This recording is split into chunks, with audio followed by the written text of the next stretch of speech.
She is a queen. She is and always has been beautiful. She is a recipient of 9 Brit Awards, an Academy Award, a Golden Globe Award, 15 Grammy Awards, 18 Billboard Music Awards, 5 American Music Awards, and 2 Ivor Novello Awards for Songwriter of the Year. And I have seen her get more praise for her weight than all of those accomplishments.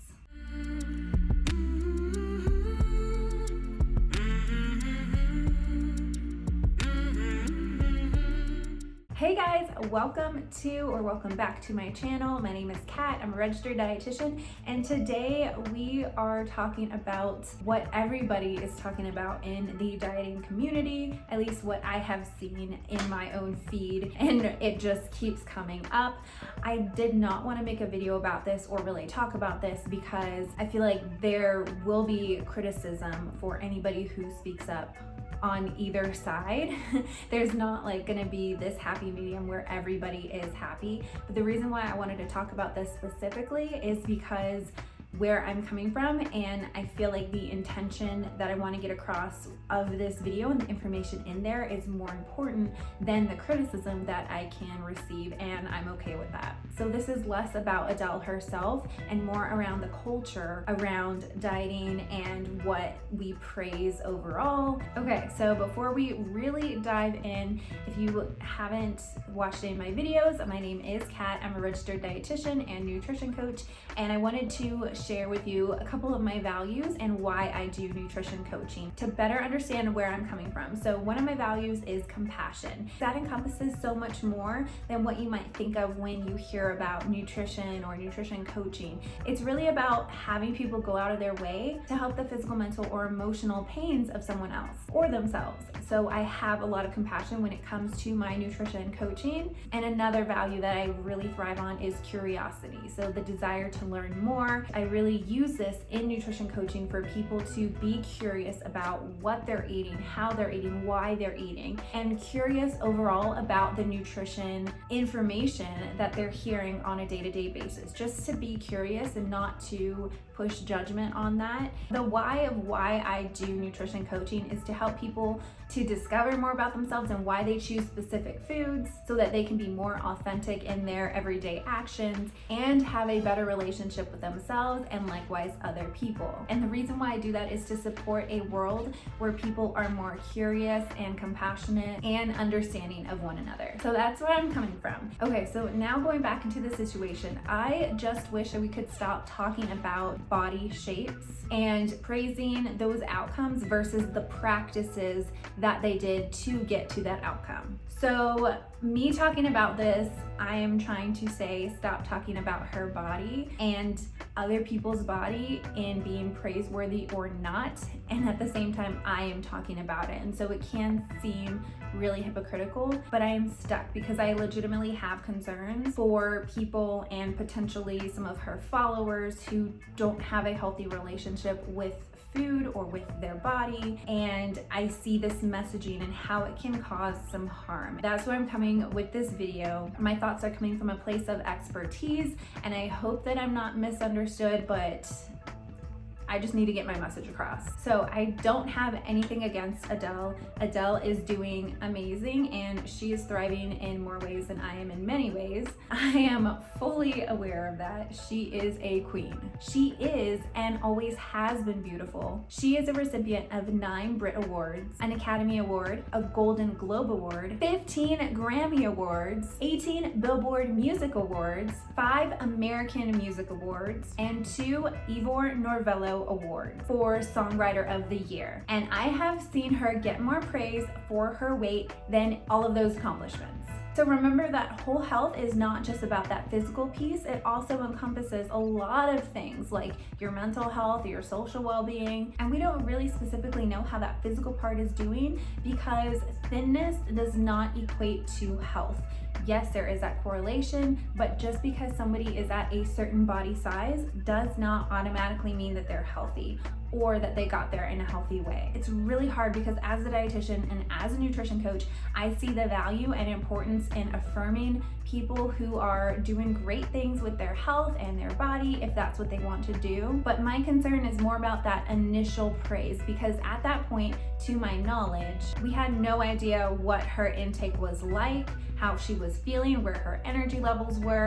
We didn't know all of that. I'm not against praising somebody's weight loss specifically, but I can't ethically do it without a background of how they got there. Maybe somebody got to a really healthy or approving weight, but did they do it by severely restricting their diet, maybe even unintentionally because they were stressed and they just weren't eating? Did they do that because they have any issues with malabsorption? Are they truly at a better place? If I don't know, then ethically I can't praise the outcome. So the reason why I'm specifically talking about that is because I want to encourage people to go to a place where we stop looking at the outcome of weight loss as something to strive for, and instead to look at all of the actions and things that truly support health in a sustainable, true health way. Those are the things that we need to praise and we need to look at and we need to incorporate, if you want to, of course, into your daily life. We cannot look at a person and say that they are healthy or not. On the flip side, health is more than a body size. Health includes your stress, your physical activity, your mental health, your emotional health, your social well-being. So if you're a little bit curious of what exactly I'm talking about, Adele posted a picture where she's celebrating her 32nd birthday, and she is beautiful and she always has been. And a lot of people were shook because of the weight change, and I had to do a double take too because I didn't recognize her. So through various reports, according to these reports, I found that she's lost somewhere between 40 pounds to 110 pounds within the past year. I'm not sure, I'm not keeping track of her weight or anything, but according to these results, she has done that through strict adherence with the Sirtfood diet. And although she has not confirmed any of this at this time of this recording, to my knowledge, she has also given up all tobacco and alcohol, and she is part of an exercise program that encompasses a mixture of like Pilates and strength training exercises. So she's doing this alongside of her diet. Okay, so with that value of curiosity that I mentioned earlier, this is why as soon as I saw that picture, my first thing was, one, who is that? Because I didn't recognize her at first, but two, what is she doing? How is she doing? So I decided to look into the diet that she's been doing. I tried to order the original book by the authors who created the diet. However, it was not on Audible and it was not going to be delivered to me in time for this video to be relevant. So I went ahead and I ordered another book on Audible, which I will link down below. Okay, and I have it in my notes over here. So it was called A Beginner's Guide and Recipe Book on Sirtfoods and Their Amazing Benefits. And the main thing says Sirtfood Diet. This was a book that I found to be in support of it. It gave some background information on the diet as well as those recipes. Some of them looked amazing. But let's go ahead and get into the specific diet and why I have some concerns or issues with it. Now, before I say that, I have to say I am a registered dietitian nutritionist and licensed dietitian. Even though I am a registered dietitian, I am not your dietitian. This is an opinion video and made for entertainment purposes. And I'm using the fair use copyright law, which allows using brief excerpts of copyrighted material to be quoted for purposes such as criticism. So that is what I'm doing today. I will have a link of that fair use copyright law down below as well. Okay. So I have a lot of notes on this. I'm going to talk about it, and I'm also going to read specific quotes from the book that I thought were really interesting and a little bit sus. If you see me looking down, it's because I'm referring to my notes and I'm not going to memorize everything, so give me some slack for that. I will link all of my resources and information that I gathered down below too. So the Sirtfood diet is based on the idea of utilizing foods that have sirtuin activators within them. Okay, so let's talk a little bit more about sirtuins. So sirtuins were first discovered in 1984 in yeast molecules, and it was found that sirtuin activators help boost your mitochondrial activity, which is the part of cells that's responsible for energy. So those sirtuin activator foods help to activate SIR, which means silent information regulators, or what's also called like the skinny gene. food. So in addition to circadian rhythm, they also help combat free radicals, burn fat, and repair bodily cells. According to the book, sirtuin activators are a type of protein that helps insulate cells from the effects of aging, inflammation, and several nasty metabolic processes. Sirtuin activators have been associated with longevity of people who intake large amounts of those over time. They also suggest that this is supportive of skeletal muscle health, weight loss, and overall body health. And the diet is named after that molecule that is found in many plant-based foods. According to the book, this diet really helps support you to eat in a really balanced way, with weight loss naturally occurring as your body is cleansed from poor eating habits. I thought it was really interesting that they specifically said you will still need to balance your intake of calories to ensure you receive an even spread of essential food groups too. So when I first saw that, that was a really big indicator that this is a diet that is calorie controlled. And with any diet that is calorie controlled, you're gonna see your body change in one way or another, depending on where that calorie limit is for you and what you expend as far as energy goes. So there's a list of foods that you can eat on this Sirt diet. So some of the top ones that they mention are bird's eye chili pepper, buckwheat, capers, celery, cocoa, coffee, extra virgin olive oil, green tea, kale, lovage, which is an herb, medjool dates, parsley, red chicory, red onion, red wine, arugula, soy, strawberries, turmeric, and walnuts. And they also incorporate things like apples, citrus fruits, blueberries, lots of really just whole foods that are really healthy overall. And I thought that was really interesting because also in the specific book, they say that it isn't trying to make your eating awkward or artificial. It's simply copying the healthiest practices that already exist in the world. And as I was reading those lists of foods, I was like, this is very much in line with what you would see with the blue zones, where people generally live longer, and not just live longer, but they thrive at an older age. It's very much in line with Mediterranean diet, the DASH diet. And so I thought it was funny that this book is like, we're just copying what we already know is the healthiest foods in the world. Like, okay, interesting. Okay, so here's where I thought that it got really interesting. So the authors of the diet, Aidan Goggins and Glenn Matton, performed their own trial at a privately owned gym called KX Gym in Chelsea, London. The two authors of the Sirtfood diet made a selection of their clientele eat a carefully monitored, constructed Sirtfood diet. They measured weight, body composition, and metabolic activity, though I don't know exactly how they measured the metabolic activity. And according to this book, 97.5% of people managed to stick to the first 3-day fasting period, involving only 1,000 calories.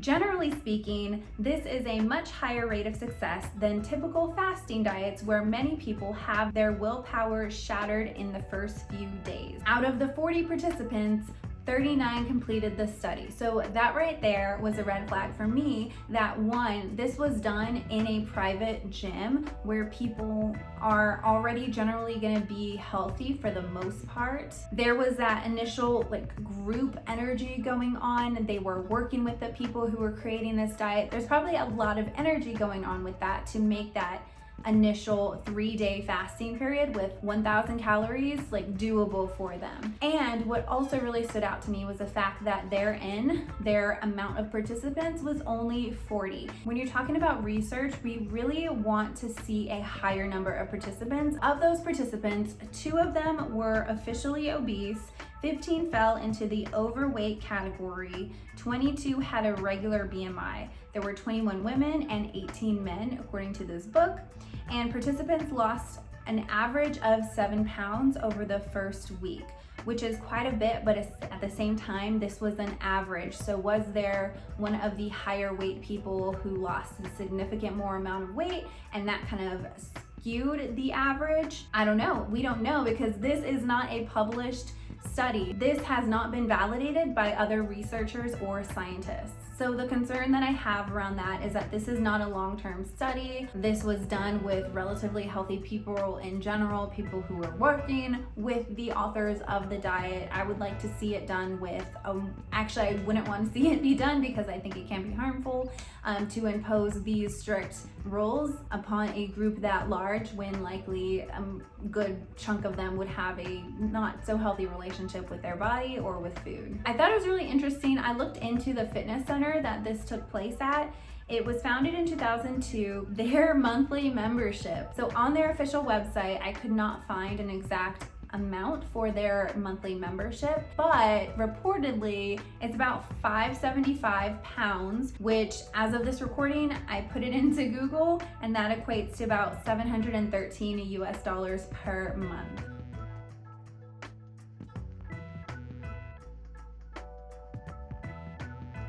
So let's talk a little bit about the author. So Aidan Goggins, he is a pharmacist. He graduated from Trinity College in Dublin, and he has a master's in nutritional medicine from the University of Surrey. And Glenn Matton also has that degree in nutritional medicine. And so I'm assuming that they were like friends or they met each other there. I have no idea. So I did want to say that they do have experience in nutrition. So he should have a really good grasp of the science aspect of it. That's not what I'm saying. I'm not saying that Sirtfood activators are baloney or whatever. I'm not saying that these foods are harmful. We know that they are healthy foods. We know that they're included in those other plans like the Mediterranean diet that is very well researched. The part that I'm more concerned about with making this a specific diet is this quote from the book. So typically a diet high in Sirtfoods are more nutritious than the average Western diet. I can agree with that. When we went through the list of foods, yeah, those are really solid choices. Therefore, it is not yet determined whether sirtuins are the active components producing these effects or if there are different molecules present in the Sirtfoods that are responsible. So this is the thing. When there is so much focus on this one specific molecule, when that's not how we look at food, when we're talking about implementing a nutrition plan or nutrition program. Yes, that is one part of it, but we're not just focusing solely on that one specific compound because food is more than just one specific compound. It's literally made of thousands of plant chemicals, even when you're talking about the differences between protein and fats and carbs. In those foods that are primarily either protein or fats or carbs, there are lots of micronutrients within them. There's lots of vitamins, lots of minerals, and lots of what I mentioned earlier, those phytochemicals. And we don't fully understand what phytochemicals do and how they work synergistically in our body, but we know that they have many effects, and we don't just eat food because of one specific molecule. There's a whole host of reasons why those specific foods are healthy. So let's get into how this diet works or how to implement this diet. So phase 1, it lasts for 7 days, and during those first 3 days, you have 3 green juices and 1 meal. And those meals have to have certain foods within them, and you cannot go above 1,000 calories. Now on days 4 through 7, you can increase your calories up to 1,500, which is still pretty low for the average person. And you do that by having 2 green juices and 2 meals. Now after the first phase, you go into the second phase, which is a 14-day maintenance period. Throughout that time, you're encouraged to have 3 meals and 1 green juice. Now, this is another point that I thought was really interesting. They said, quote, "You do not need to be in a calorie deficit in phase 2, nor should you be eating more calories than what you need." So by not eating more calories than what you need, you will naturally not see that weight gain. I'm just trying to bring this back to, this is a calorie controlled diet, and it's not the specific foods that are allowing your body to see those benefits. So on the website that I have linked below, it's called the sirtfooddiet.net. It says that those 2 phases can be repeated as often as you would like for a fat loss boost.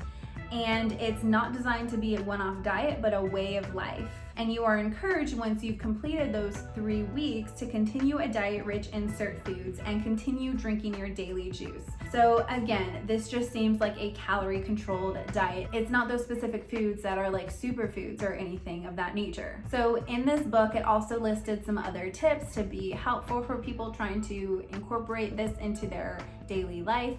And some of them I thought were a little bit sus as well. So they mentioned to spread out your juices throughout the day, which if you are gonna drink juice, I would encourage you to spread it out just for overall health and hormone balance. I would not encourage you to have all three juices back to back.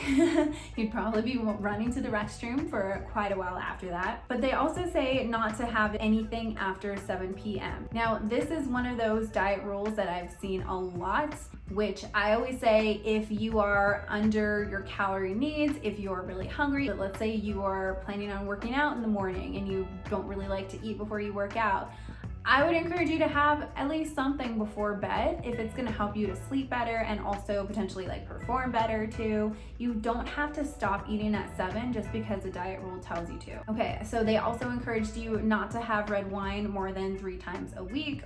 Totally understandable, kind of healthy thing to do is to have that limit overall. Then in chapter 15, they specifically said, quote, strict calorie counting is actively encouraged. Calorie counting is not something that I ever encourage as a blanket recommendation. Saying that it's strongly recommended for a diet when you don't know who's getting that information and what their history is and what their whole health situation is going on, that can be really harmful. Then another tip that I'm gonna read word for word, it said, you shouldn't find yourself feeling hungry all too often. Nevertheless, if you do, your first resort should be a Sirtfood bite. The Sirtfood bite recipe below contains only Sirtfoods, so you should be able to munch them without any remorse. Side note, that's some food guilt right there. With that being said, you shouldn't chow through them as they are high in calorie. Eat no more than 2 per day. This is a calorie controlled diet, nothing special. So again, it's not anything that is groundbreaking. And I think having that specific diet and having all of these rules around it is just unnecessary. So if you want to try the green juice, here is a recipe. It is 75 grams of kale, which is about 2 handfuls, 30 grams of arugula, which is about 1 handful, 5 grams of parsley, which is about a pinch, 3 stalks of celery or 150 grams, lavage leaves, which is a kind of herb, so 5 grams of that or a pinch, and then a half level teaspoon of matcha, only in the morning and midday juice, half a green apple, and the juice of half a lemon. Sounds delicious.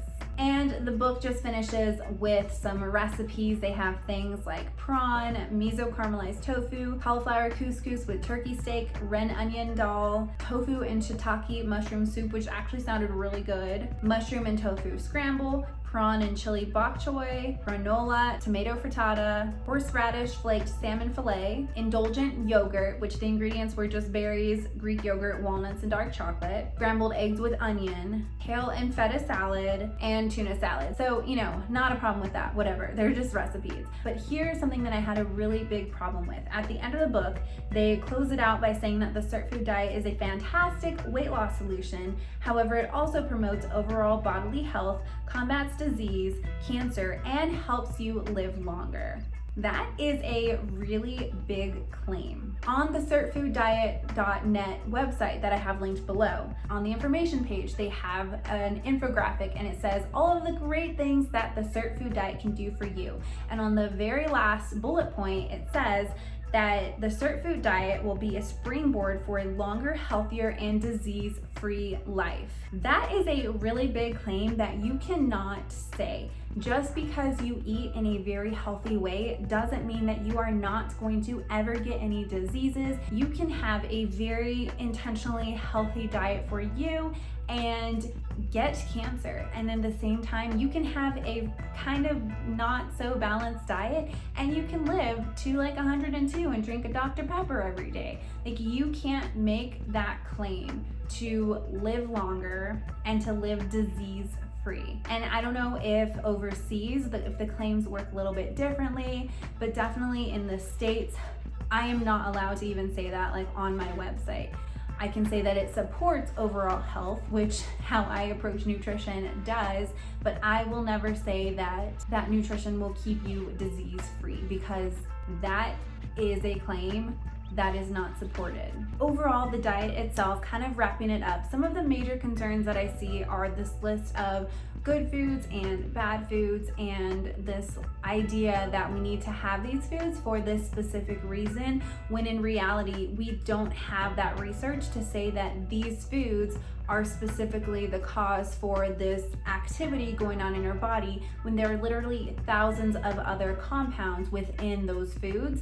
And I think it's just kind of interesting that all of those foods, they're already incorporated into what we recommend in a generally balanced, healthy diet. And I know they wanted to kind of bring in the aspects of fasting, but you don't have to eat 1,000 calories and get those calories from one meal and all your green juices for that initial phase. Like, you don't need to do that to feel better. And for a lot of people, having that restriction can really backfire, and this is something that I have seen firsthand. And again, this really goes against my values and how I practice as a registered dietitian, because we cannot have this like one diet approach and say that it's going to work for everybody when the participants were part of a very expensive private gym that I'm assuming had a lot of support in getting all of those ingredients for those juices and getting overall those specific foods. And I think it puts this unhealthy view of nutrition on your health and being disease-free that doesn't encompass the overall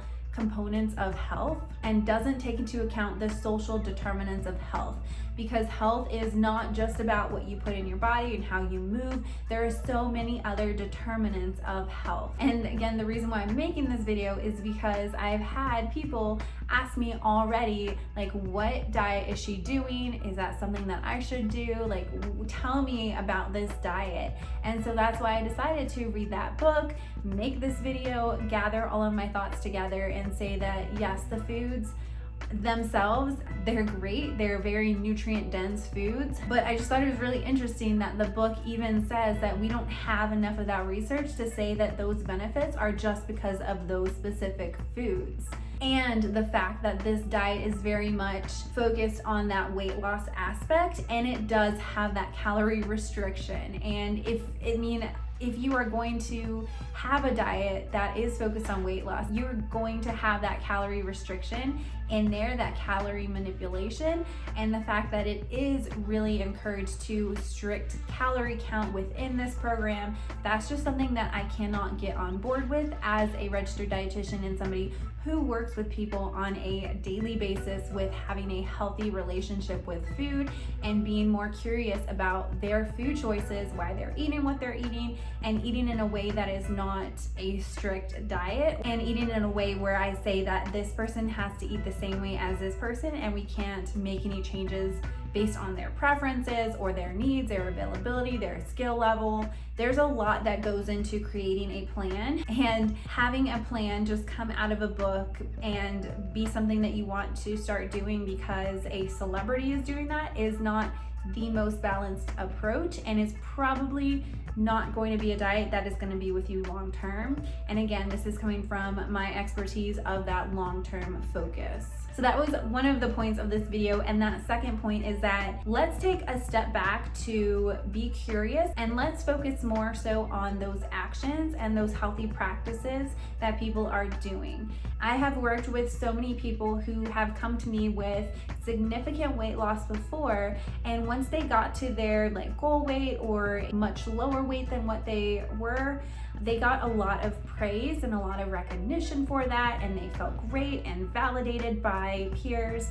And unfortunately, a lot of those practices just weren't really sustainable, and so they ended up yo-yoing back to where they were before, or potentially a little bit more. And at that point, all of that praise and recognition and that value that they got and affirmation from their peers is no longer, and it can really mess with them mentally because they got recognized and validated when they were at a smaller size, and maybe they weren't at their healthiest point at that time, and their practices weren't sustainable and healthy overall for their, not just their physical, but their mental well-being and their social well-being. And so I just want to bring it to light, just something to kind of think about, that whenever you are praising someone for their weight, would you still give them praise if they were a little bit heavier? Are they worthy of your proudness just because of their weight? Can they truly be taking care of themselves and potentially be